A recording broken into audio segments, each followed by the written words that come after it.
Oh no. Let me try.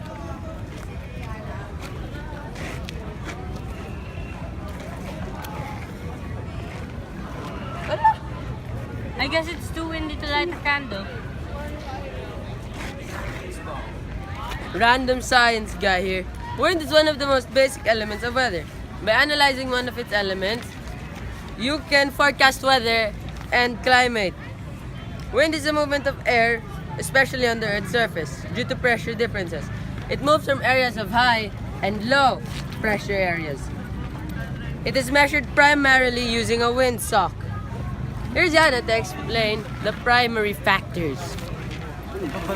One of those factors is the pressure gradient. It is the difference between the high pressure and the low pressure. The greater the difference between the high and the low pressure, the higher the wind speed is. Second is friction. Friction occurs close to the Earth's surface.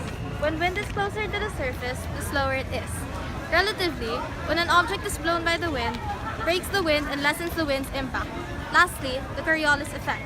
It is due to the rotation of the Earth. So when wind is present, it influences wind by deflecting its path to the right in the northern hemisphere. But do you know that when wind becomes extreme, it can cause problems that can eventually affect humans' lives? Here's Iko to further explain this topic to you. A well-known extreme wind are typhoons. Typhoons are tropical storms that are very destructive. Typhoons destroy plants and kill animals, thus affecting the whole food web. This destroys buildings and farms, causing less productivity and food. These leave broken homes and can actually kill people. Fire, debris, and contamination can also start when there's a typhoon. After all the damage a typhoon has wreaked, we will have to fix and rebuild all that have been affected. Just a clarification though, typhoons, hurricanes, and cyclones have the same definition, but they just have different names in different places. In the Philippines, we call it typhoon.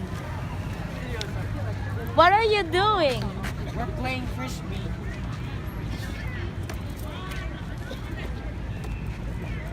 Did you know that wind can affect frisbee? Wind can significantly impact the critical variable called angle of attack. A disc thrown into a headwind will tend to pitch up, like this. Some will one throw into a tailwind will tend to nose down, like this. This change in angle of attack will subsequently and significantly affect aerodynamic forces, which is lift and drag. Lift is a force that can be exerted upward or downward on a flying disc.